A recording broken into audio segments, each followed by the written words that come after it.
Bhagavad Gita, Chapter 12, Devotional Service. Text 1. Arjuna inquired, which is considered to be more perfect, those who are properly engaged in your devotional service, or those who worship the impersonal Brahman, the unmanifested? The Blessed Lord said, he whose mind is fixed on my personal form, always engaged in worshiping me with great and transcendental faith, is considered by me to be most perfect.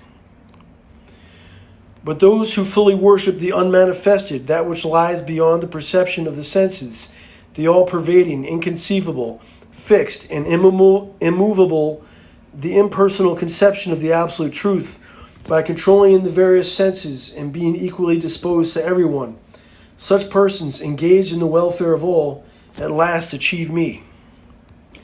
For those whose minds are attached to the unmanifested, impersonal feature of the Supreme, advancement is very troublesome.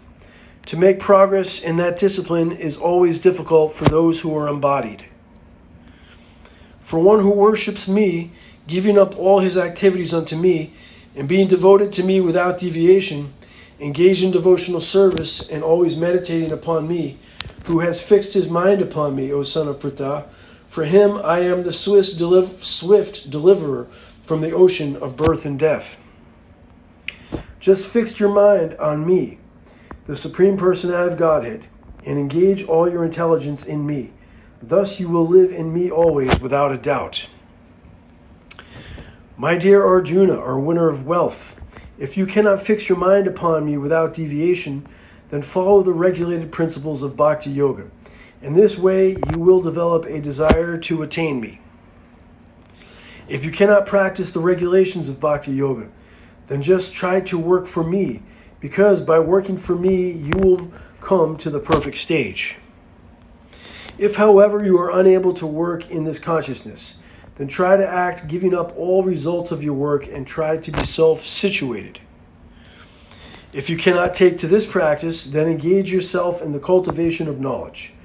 Better than knowledge, however, is meditation, and better than meditation is renunciation of the fruits of action. For by such renunciation, one can attain peace of mind.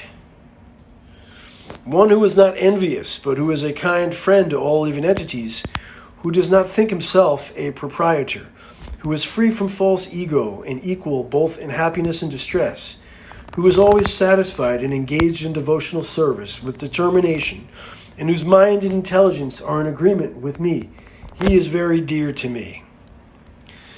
He for whom no one is put into difficulty and who is not disturbed by anxiety, who is steady in happiness and distress, is very dear to me. A devotee who is not dependent on the ordinary course of activities, who is pure, expert, without cares, free from all pains, and who does not strive for some results, is very dear to me. One who neither grasps pleasure or grief, who neither laments nor desires, and who renounces both auspicious and inauspicious things, is very dear to me.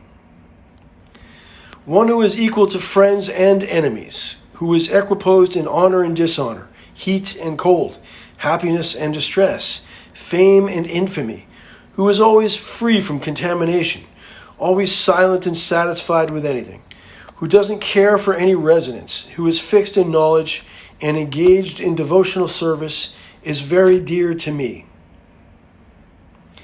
He who follows this imperishable path of devotional service, and who completely engages himself with faith, making me the supreme goal, is very, very dear to me. End of chapter 12, Bhagavad Gita, Devotional Service.